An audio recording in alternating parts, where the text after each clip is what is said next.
Hi, everybody. I'm Christo Wilson. I'm a professor here in the Corey College of Computer Sciences. I've been here since 2012. I'm currently the Associate Dean of Undergraduate Programs, and I'm also a member of the Cybersecurity and Privacy Institute. I am an empirical researcher, which means I like to go out in the field and collect data and analyze the world. So if you think about someone like Jane Goodall, who went out in the field and studied the behavior of gorillas, or Thomas Young, who did the double slit experiment to look at the dual wave nature of matter, right? That's the kind of person I am. In particular, my empirical work tends to focus on things that are related to consumer protection. So I'm really interested in big online platforms, big tech companies, the technology that they put in the world, how it works, and how it impacts people.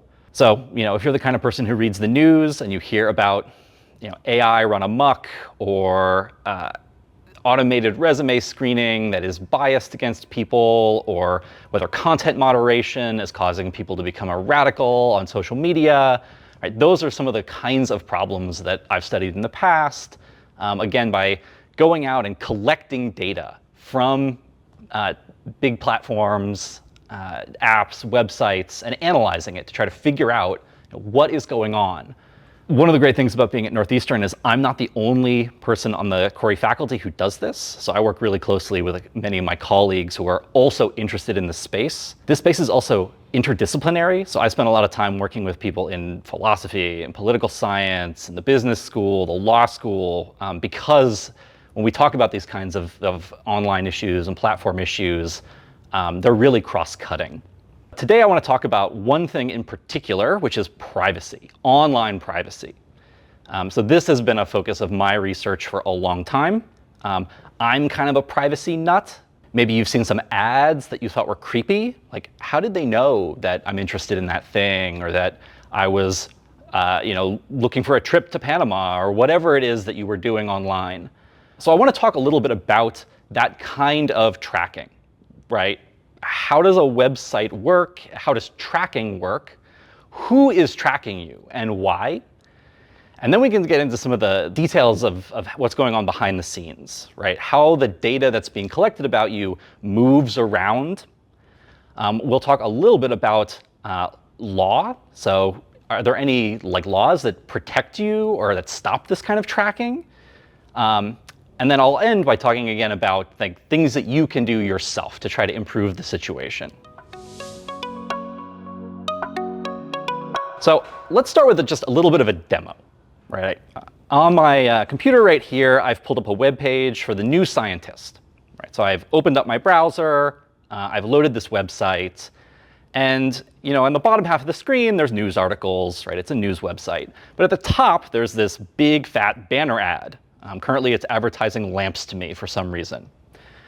So how does a website work? Right? A website is not a monolith. Right? If you open a website, it's not one thing really. It's actually a bunch of little teeny pieces. So if you open a browser like Chrome, which is what I'm using here, right, you can go into the developer tools. So right-click, go to Inspect, and this window pops up. Let's open the Network tab.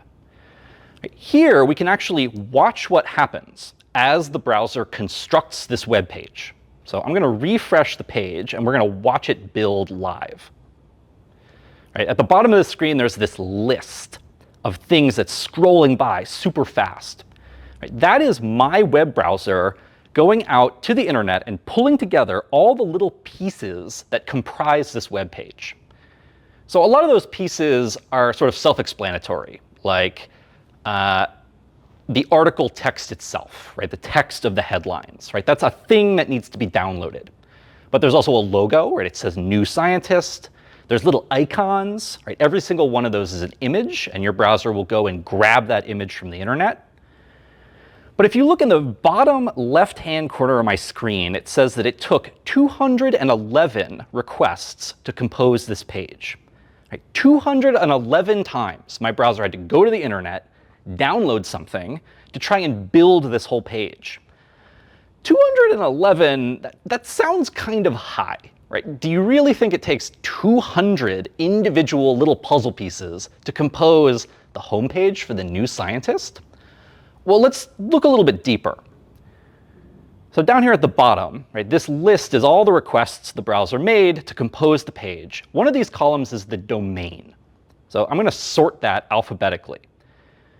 So this is the list of servers that my browser had to contact to build this web page. Now, if you look through the list, some of these domains you would recognize, right? I'm at newscientist.com. And if you go down in the list, you will almost certainly find that there were requests to newscientist.com. That makes sense, right? That's the website I'm visiting. But most of these domains are not newscientist.com, right? There's one here to Amazon Ad System. Right, here's one to the Rubicon Project, right? That's actually a company called Magnite. Here's one to Criteo, Kazal Media. Right, if I can scroll all the way to the bottom, right, here's Google Tag Manager and Google Analytics, Facebook.com. So now we're wondering, well, why is my browser contacting these other domains that don't seem to be related to this website? Right, I'm not at Facebook, I'm not at Google, but why did my browser contact them? Right, this is tracking. Right, so a company like Facebook or a company like Google, right, they are ad tech firms. 90% or more of their revenue comes from online advertising. So they have little resources embedded in this web page. Right, when I opened this page and loaded it, my browser contacted Google, it contacted Facebook, it contacted all these companies. And in doing so, it gives them the opportunity to track what I did. So the majority, actually, of these 200-ish requests had nothing to do with New Scientist, really. They were all tracking and advertising firms. And this was all done in service of putting this big, fat banner ad at the top of the website.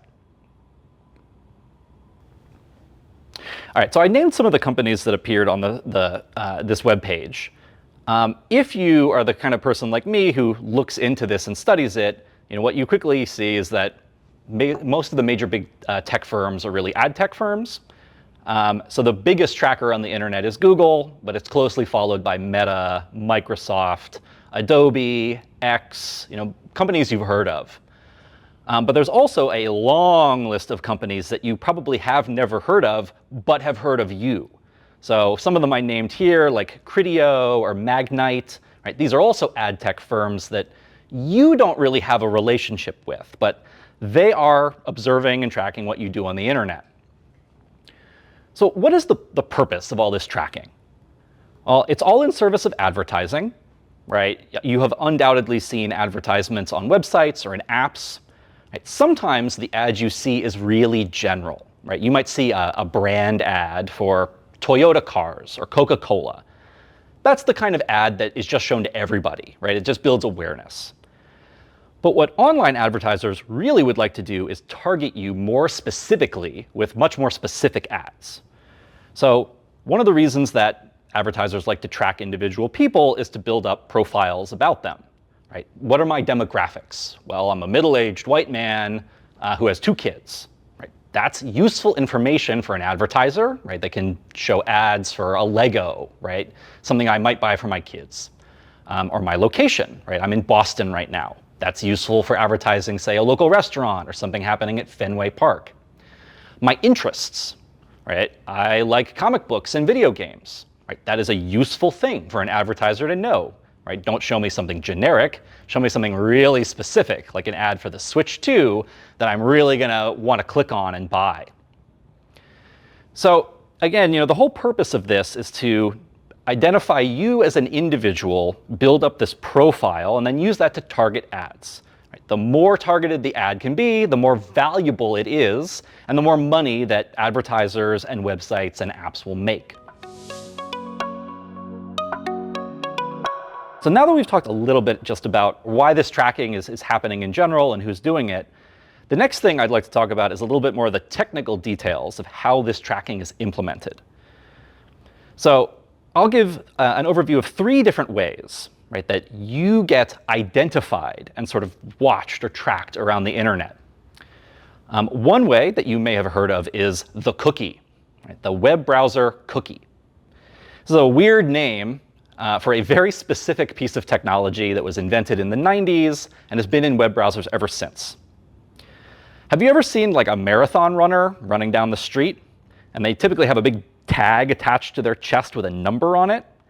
That is effectively what a web browser cookie is. Right? Whenever you load a website, that domain that you're talking to has the opportunity to put this kind of big tag in your browser, and they can put a unique number in it. So now, as you're browsing the web, moving around, clicking on things, right, you're constantly being observed, and everything is being associated with that big numbered tag that has been placed on you, right? At the real-world example of a marathon runner, right, you can watch them as they run down Commonwealth Avenue, and you might watch them go into a Starbucks, and now you know something about them, right? You might watch them run down to another store like a CVS, right? You might watch them go home, right? Every night, the person with this tag and the unique number goes to a specific house. Well, it's probably where they live. So in the browser, I showed you this example of your browser contacting all of these different ad tech and tracking firms. Right? Every single one of them has an opportunity to put this big tag in the browser with a unique number so that every time they see you again in the future, they know it's the same person over and over and over again. So cookies have been around for a long time. Right? That's arguably the primary way that people are tracked on the web.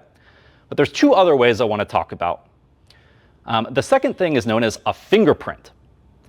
So fingerprints are based on the unique characteristics of your computer. Right? I have a very average looking ThinkPad laptop in front of me. Maybe you have a Dell or you have a MacBook. Right? And you might think that your laptop is just like everyone else's laptop. Not true. Right?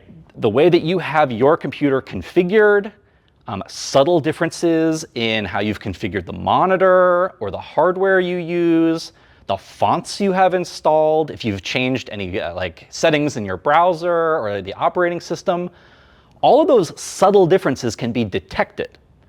Right? So what a tracker will do is collect all of that information from your computer, all those little teeny bits of difference, and use it to compute a unique value corresponding to your hardware. Right? As long as you don't change anything about your computer, right, that little thing, that fingerprint, stays the same over time. Right? So why is it called a fingerprint? Right? It's just like how each person has subtle differences in the way their hand is constructed that makes them unique. Right? Subtle differences in your computer make it unique and identifiable. The third way that trackers love to observe you is by your email address. Why all of a sudden does every website and app want you to input your email address? Well, that is a great way to re-identify you. Right? You open a new website, they don't know who you are, but as soon as you put in your email address, all of the trackers on the website will read that email address and they will remember, oh, okay, we've seen this email before, it's Christo again. Right? This is a cross-cutting thing. Right? You download an app, they ask for your email, you've been re-identified, and now they know that phone is yours. You get a smart TV, they ask you to put in an email address, well, now they know that TV is yours. So be careful with your email address and who you give it out to. So we've talked about how you're being identified, why you're being identified. Now let's talk a little bit about where all that data is going. So again, referring back to my browser, I showed you these examples of my web browser contacting all these different ad tech firms. Right? That's a very direct way of observing, I went to this website and this tracker observed me while I was visiting. Right? This is the kind of data that we collect in my own research. Right? We have automated web browsers that go all over and we can observe all these requests, and we know this tracker saw us here, this other tracker saw us somewhere else. Unfortunately, that's really just the tip of the iceberg. To really understand how widely your data is flowing, you have to understand a little bit about how advertising is sold on the internet. So, I have this example here of a banner ad at the top of this web page. Right? The way that banner ads on the internet are sold is through an auction system. So when I opened this web page, right, my browser sent a request to an auctioneer, probably Google, because they run the largest advertising auction system on the internet. So my browser contacts the Google, what's called the ad exchange, and then Google holds an auction. So they contact upwards of hundreds of other ad tech firms and say, okay, this browser with this identification number is currently at the New Scientist. Right, how much are you willing to pay right now to put an ad in that spot? Right, all 100 companies get to see where I am and see the identifiable information. They can choose to bid or not. Eventually, one of them submits a high bid, and then they are allowed to actually show the ad in the web page. Right, this all happens in under 100 milliseconds. So this is called real-time bidding. Right, the scary thing about this is how it diffuses your browsing information to all these other companies. Right, from our perspective, we see one request being made to Google to initiate the auction. But then internally within the auction, the data flows to 100 other companies, so they have an opportunity to bid. Right, you can't see that happening from the outside. So this is something that we've studied in the past. If you collect a lot of data, can you try and infer how many bidders are secretly inside the auction? And what does that mean for how much your data is now flowing out to all these companies that you can't see? Our estimates are that something like 90% of all your browsing history is basically being shared with upward tens, maybe even hundreds of other companies all the time as you browse the web. Okay, so often when I tell people this statistic, this is when they start getting scared, or at least a little bit paranoid, right? Maybe you knew you were being tracked, right? Some of the artifacts are visible, you can see targeted ads. But once you start hearing, okay, there's like hundreds of companies out there that are sort of invisibly able to see all your browsing history all the time, that's kind of concerning. So what does the law or regulation have to say about this? It sounds like this maybe shouldn't be the case. Unfortunately, in this country, we do not have strong federal level privacy regulations for the internet. There are some protections for children under 13. There's some protections for very specific kinds of information like your credit report or medical records at a doctor's office. But in general, at the federal level, there's really nothing stopping this kind of data collection. Europe has much stronger regulations. So the General Data Protection Regulation, or the GDPR, governs all this kind of online tracking in Europe. The best we have in this country is state-level law. So California has really led the way here with the California Consumer Protection Act, or the CCPA. Several other states, maybe a dozen or so, have similar laws that govern the collection of online data and tracking. So this is an active area of research in my own lab. So what we're looking at is, some states have these laws that govern data collection, and they give you certain rights. What we want to know is, are the tracking companies actually obeying the law, frankly? So are they complying with things like the CCPA, this law in California? All of the data laws at the state level in the US are opt-out laws. So what that means is when you go to a website or use an app, if they're big enough, they're supposed to give you the opportunity to opt out of tracking and data collection. So you may have seen this, right? If you open a website and you get a big banner at the bottom, right? It might notify you like, oh, we use cookies, or this website tracks data. And then at the very bottom of that, there might be a tiny link for like opting out or accepting. Right? So what's supposed to be happening there is the website or the app, right? They're notifying you of data collection. And either through a button or through a link, they're supposed to give you the ability to be able to opt out, right? Say no to this collection. So what we're currently studying is whether that button works. Right? You clicked no, but is data about you still being collected, still being sent to advertisers, and are you still getting creepy targeted ads? Unfortunately, what we are seeing in our research is that the answer is no. Right? Companies largely are not complying with your wishes if you choose to opt out. But where does that leave you? right, as an individual person, right? But are there things you can do to try to improve your online privacy? So I can tell you some things that don't work. You might be familiar with incognito or private mode in your browser. That really doesn't work, frankly. So incognito mode is sort of a blank slate, right? It opens up and it doesn't have any cookies. It's as if you just installed the browser. But as soon as you start browsing around, you get cookied again, and now you're being tracked. If you open an incognito window and you put in your email address, right, congratulations, you just re-identified yourself, and now all bets are off. So incognito mode is a really imperfect solution to this. Virtual private networks, or VPNs. VPNs are good for certain kinds of privacy, like location privacy, but they don't stop online tracking, right? You can use a VPN, but a VPN will not stop cookies. It will not stop fingerprinting. It still allows people to observe your email address, right? All those tracking mechanisms, they still work over a VPN. So it doesn't provide any sort of privacy against online advertisers. What can meaningfully improve your privacy is switching your browser. So Chrome is made by Google, and Google is an ad tech firm. Right? Chrome does not have a very strong posture when it comes to privacy. Alternative browsers like Safari, if you're on a Mac, or Firefox, or Chrome derivatives like Brave, which is the browser I use, they all include some built-in tracking and anti-tracking protections. So right off the bat, by default, they offer much better privacy than Chrome. The best thing that you can do to protect your privacy in your web browser is install an ad blocking or tracker blocking extension. There are many of these, but they don't all work. Unfortunately, the most popular ad blocking browser is AdBlock Plus. The company that makes it is funded by ad tech firms. So it does not do a very good job of protecting your privacy. I use a browser extension called uBlock Origin.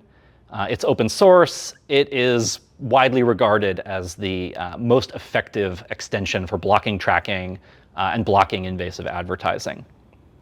So that's where you stand in terms of web privacy. The situation is not great. But if this is the kind of thing that interests you or excites you, Northeastern is a good place to be, because there's lots of people here like me who study this and try to improve the situation, either by building better systems, better browsers, better tools, or by engaging with regulators and policymakers to change things. So getting involved with research at Cori is absolutely something that can happen. I've had research on online privacy in the past, working with undergrads. In fact, one of our first big studies on the CCPA and whether it was working or not and companies were complying, that was led by an undergraduate researcher. I'm not the only one doing this. So there's a bunch of other researchers in the Security and Privacy Institute who also do this kind of work. We have a whole lab focused just on the privacy of IoT, so Internet of Things devices. So that's it from me. Thank you for joining me. I hope I didn't make you too paranoid. But now, hopefully, you have a little bit better idea of how to protect your privacy on the web.